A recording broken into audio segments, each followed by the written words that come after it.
Hey guys, welcome to episode 3 of the co-author Q&A.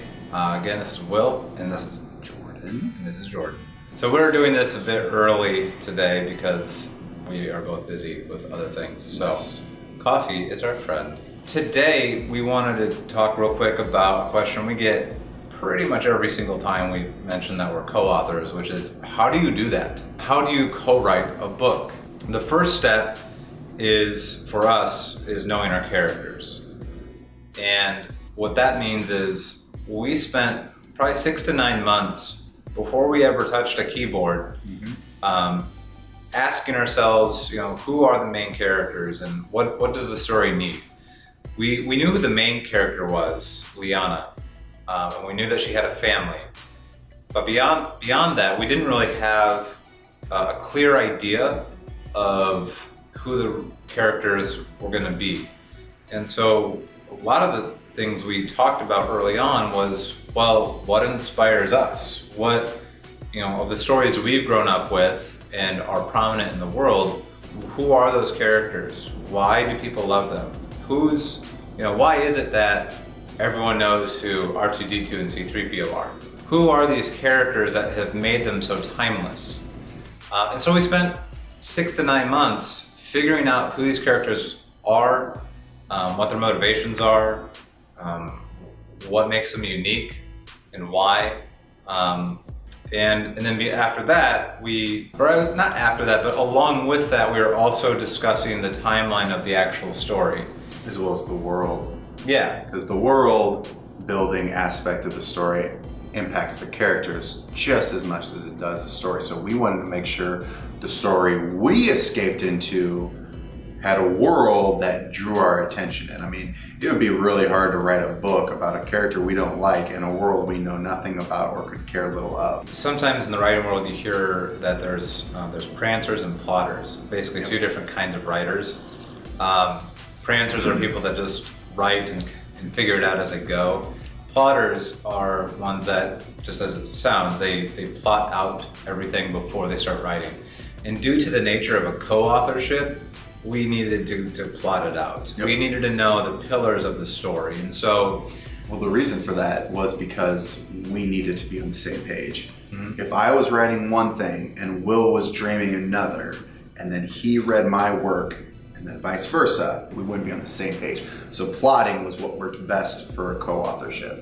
So with the process of plotting, it allowed us to actually discover the story better.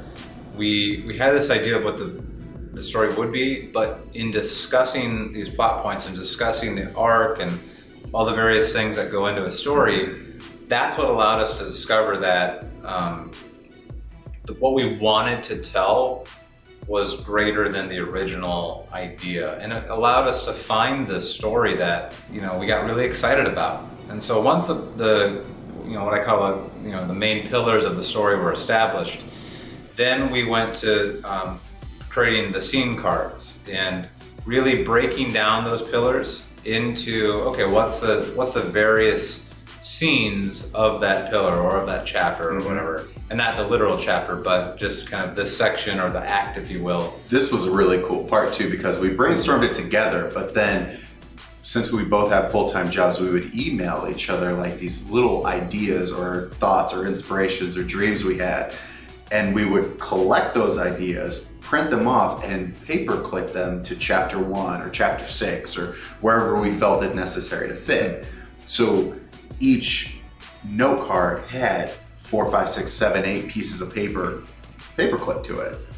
So it ended up drawing out to be a stack of paperwork. It was incredible. Yeah, in fact, this is the binder that holds most of book 1's stuff.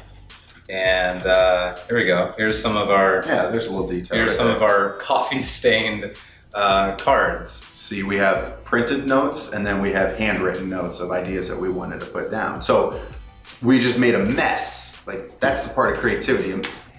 Art isn't always organized, even if you try to make it that way. So yeah, that was our step 1 after we got the big, huge 4 foot by 5 foot billboard put up in our office, which was a living room, by the way. And by billboard, he means whiteboard. Correct, that's what I said. So And then once that happened, then it gets into the actual writing. And how we decided to approach this, and which, by the way, we just figured it out as we went, based on, talking to each other about, what we want to be working on and what we feel our strengths are. The point and of view. The points of views, yeah. And, so it was everything. we discussed how we wanted to approach it based on what worked best for us. We didn't necessarily be like, well, this person over here does it like this, so we have to do it that way. It's always good to learn from others, but ultimately at the end of the day, you gotta do what works best for you. Correct. With all of that 9+ months of work done, Jordan started writing the first draft. And as the first draft was completed, that would bounce over to me. And I would then add into that, and I would write within those pages, but also do a lot of heavy editing as well. That process, that volleying, if you will, back and forth happened a lot. Once we were done with the manuscript that we were happy with, we then, Jordan's wife, Aubrey, is kind of our first firewall, if you will, our first editor. And then once that feedback is done and worked on, we give it to who we lovingly refer to as our council. And this is a group of women and girls who we just know through friends and family and stuff. It's specifically women because we, as two guys that are writing a story about Liana, a 16-year-old girl, it's really important to us that we kind of make sure we're capturing, that perspective. We're not pretending to know it all and to get it right, and sometimes we really don't get it right. But they are patient with us and they help us understand certain things, and so it's been really fun to have them be willing to work with us. And they love reading the story early on, and we've learned so much from that. And so once that feedback is received, we work on the script again, or the manuscript again. Then it's off to an actual editor, someone that we pay money to edit the book. And then after a little bit of volleying there, the book is done, and we get it printed. So that's it for this week. If you have any questions, leave them in the comments below or send us a tweet with them, and we'll answer them in the future. We can always get deeper into the writing process or any specific aspects of our writing process. I actually have a question that I definitely have to ask this week, and that is, Jordan, why do you have a handlebar mustache?